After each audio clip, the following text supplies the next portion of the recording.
Good morning, everyone. Well, the dollar is mostly lower in early European trading Wednesday as the risk-on trade takes hold. Ironically, thanks in part to good U.S. data. Yet despite the move out of the safe havens and into the high beta currencies, most emerging market currencies are lower against the dollar, which suggests that this time at least a rising tide isn't going to lift all boats. There were two stories supporting the dollar and the risk-on trade during the U.S. day. First, the non-manufacturing ISM index came in much higher than expected, particularly because the employment component surged. That has analysts revising up their forecasts for Friday's non-farm payrolls. Secondly, there was a lot of discussion about two academic papers that will be presented at an IMF conference this week.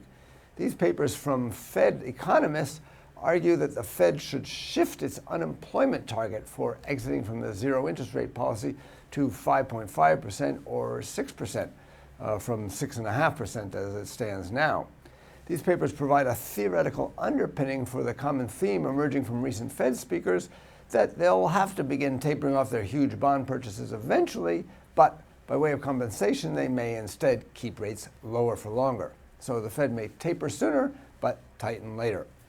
Such a policy is likely to support the higher yielding currencies, such as the New Zealand dollar and the Australian dollar, and indeed they both rallied sharply overnight.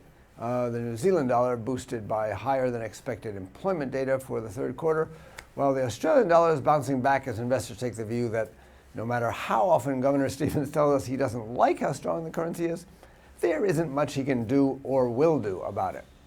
I expect that with U.S. rates remaining low indefinitely, the high beta currencies are likely to continue to benefit.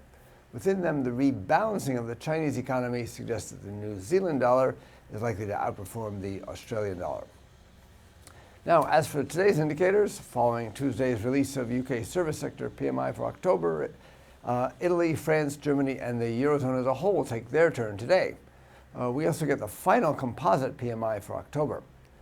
UK industrial production is estimated to have risen 0.6% month on month in September, a turnaround from a fall in August. This could boost sterling further after Tuesday's better than expected services PMI. Later in the day, Eurozone retail sales are expected to have fallen in September, but Germany's factories orders are estimated to have risen. So we'll have to see what the net effect on Eurodollar will be. In the U.S., the leading index for September is estimated to have risen 0.6% month on month, which is good, but a slowdown from 0.7% in August.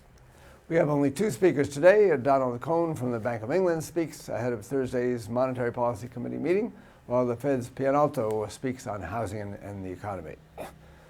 For more information, including technical analysis, read the full comment on IronFX.com. You can also like us on Facebook, follow us on Twitter, subscribe to our YouTube channel, or circle us on Google+ to get more trading ideas. This is Marshall Gittler, head of Global FX Strategy at IronFX, wishing you solid trading.